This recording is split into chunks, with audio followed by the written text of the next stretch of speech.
No meio da vastidão do deserto, um império se erguia, não apenas com tijolos e argamassa, mas com ouro e orgulho. O rei Nabucodonosor, no auge do seu poder, ordenou a construção de uma estátua colossal. 27 metros de puro ouro, um monumento à sua própria glória, brilhando sob o sol da Babilônia como um deus terreno. E para celebrar essa grandiosidade, ele convocou todos, governadores, prefeitos, juízes, conselheiros, todos os oficiais das províncias. Povos, nações e línguas se reuniram na planície de Dura. A ordem era clara, ecoada por arautos em todos os cantos. Quando a música tocasse, o som da trombeta, da flauta, da harpa, da cítara, do saltério, da gaita de foles, todos, sem exceção, deveriam se curvar e adorar a imagem de ouro. Uma ordem que desafiava a lei mais antiga, gravada em pedra pelo próprio Deus. Não farás para ti imagem de escultura, não te prostrarás diante delas, nem as servirás. A música começou, um som poderoso e hipnótico que se espalhou pela planície. E como uma única onda, a multidão se prostrou. O poder do rei era absoluto, ou, pelo menos, quase absoluto. Pausa. No meio daquela maré de corpos curvados, 3 figuras permaneciam de pé, imóveis, firmes como rochas em meio a uma tempestade: Sadraque, Mesaque e Abednego. O silêncio ao redor deles era mais alto que a música. Olhares de surpresa, de medo e de acusação se voltaram para eles. Não demorou para que alguns caldeus, ansiosos por agradar ao rei, corressem até o trono. «Ó rei, vive para sempre», disseram eles. «Existem uns homens judeus a quem nomeaste sobre os negócios da província da Babilônia: Sadraque, Mesaque e Abednego. Estes homens, ó rei, não fizeram caso de ti. A teus deuses não servem, nem adoram a estátua de ouro que levantaste». A fúria tomou conta do rosto de Nabucodonosor. Seu poder desafiado, sua divindade ignorada. Ele ordenou que os trouxessem à sua presença. A música cessou. A tensão era palpável. «É verdade?» gritou o rei, sua voz ecoando com raiva. «É verdade que vocês não servem aos meus deuses, nem adoram a imagem de ouro que eu levantei?» Ele lhes deu uma última chance, uma oportunidade de se curvar e viver. Mas a ameaça era clara. Se não o fizessem, seriam lançados na mesma hora dentro de uma fornalha de fogo ardente. E com um tom de zombaria, ele perguntou: «E quem é o Deus que vos poderá livrar das minhas mãos?» Pausa. A resposta dos 3 jovens não veio com medo, mas com uma serenidade que desarmou a fúria do rei. Eles olharam diretamente para ele, sem hesitar. «Ó Nabucodonosor, não necessitamos de te responder sobre este negócio». A calma deles era um ato de desafio maior do que qualquer grito. «Eis que o nosso Deus, a quem nós servimos, é quem pode nos livrar. Ele nos livrará da fornalha de fogo ardente e da tua mão, ó rei». Essa era a declaração de sua fé. Uma fé que acreditava no impossível, no livramento milagroso. Mas o que eles disseram em seguida, isso mudaria a história para sempre. Eles olharam para o fogo que os esperava, para o rei que os condenava, e disseram a frase que define a fé em seu estado mais puro: Mas se não, fica sabendo, ó rei, que não serviremos a teus deuses, nem adoraremos a estátua de ouro que levantaste». Isso não era uma barganha, não era uma fé condicional, era uma entrega total, uma fé que não dependia do resultado, mas da certeza de quem era o seu Deus. Era lealdade, mesmo diante da morte. Era a confiança de que, mesmo que o livramento não viesse na forma que esperavam, Deus ainda era bom, ainda era soberano e ainda era digno de adoração. Pausa. A resposta deles incendiou a fúria de Nabucodonosor a um nível jamais visto. Seu rosto se contorceu de raiva. Ele ordenou que a fornalha fosse aquecida 7 vezes mais do que o normal.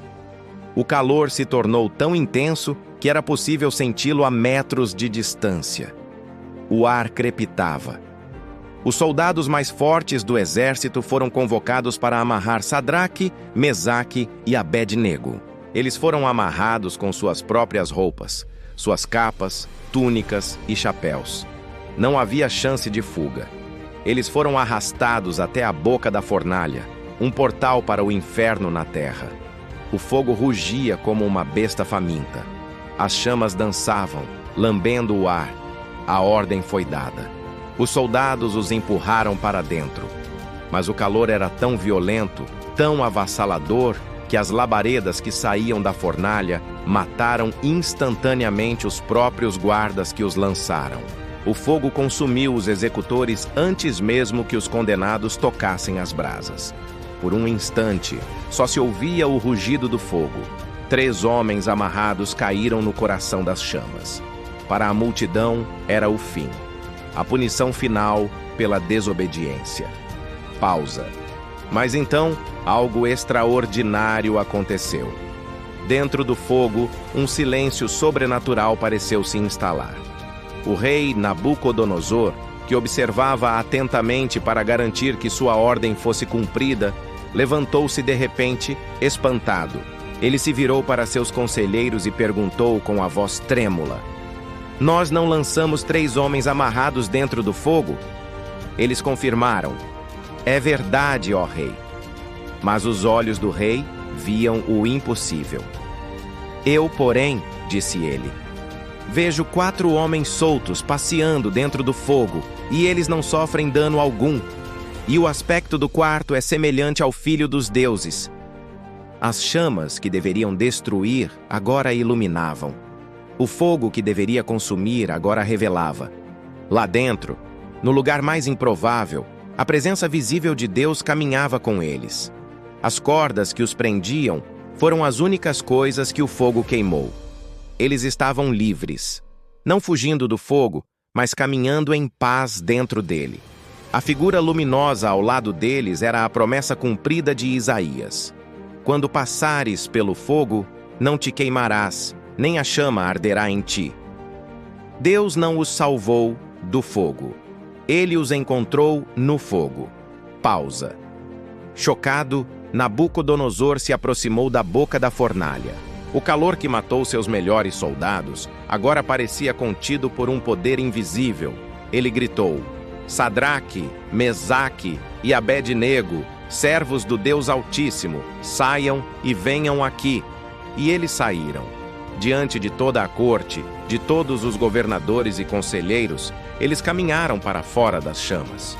A multidão ficou em silêncio absoluto. Todos se aproximaram para ver o milagre com os próprios olhos. Nem um fio de cabelo de suas cabeças estava chamuscado. Suas roupas estavam intactas. E o mais incrível de tudo, não havia neles nem mesmo o cheiro de fumaça. O fogo não teve poder algum sobre seus corpos. Naquele momento, o rei mais poderoso da terra caiu de joelhos. Não diante de sua estátua de ouro, mas diante da prova viva do poder do Deus verdadeiro. "Bendito seja o Deus de Sadraque, Mesaque e Abed-nego," ele proclamou, "que enviou o seu anjo e livrou os seus servos que confiaram nele." Pausa. Aquele dia mudou um império. O rei que exigia adoração agora decretava proteção para os adoradores do Deus verdadeiro. Uma nova lei foi proclamada. Qualquer pessoa de qualquer povo ou nação que dissesse algo contra o Deus de Sadraque, Mesaque e Abed-nego seria despedaçada. "Por quê?" declarou o rei. "Não há outro Deus que possa livrar desta maneira." A imensa estátua de ouro, antes o centro de tudo, agora parecia pequena, uma relíquia inútil coberta pela sombra da majestade divina. Sua superfície dourada, que antes refletia o poder de um homem, agora parecia rachada, um símbolo da queda de toda a idolatria diante do Deus vivo. Sadraque, Mesaque e Abed-nego foram promovidos pelo rei na província da Babilônia. A fé deles não apenas os salvou, mas transformou o coração de um tirano e a lei de uma nação. A história deles ecoa até hoje como um lembrete poderoso. prova que a verdadeira coragem não é a ausência de medo, mas a ação apesar dele. E que a fé mais forte não é a que exige um sinal, mas a que permanece firme, mesmo que o livramento não venha. Porque quando o mundo manda se curvar, a fé verdadeira permanece de pé. Obrigado por assistir. Se esta história tocou o seu coração, não se esqueça de curtir, compartilhar e se inscrever no canal para mais mensagens de fé e coragem. Até a próxima!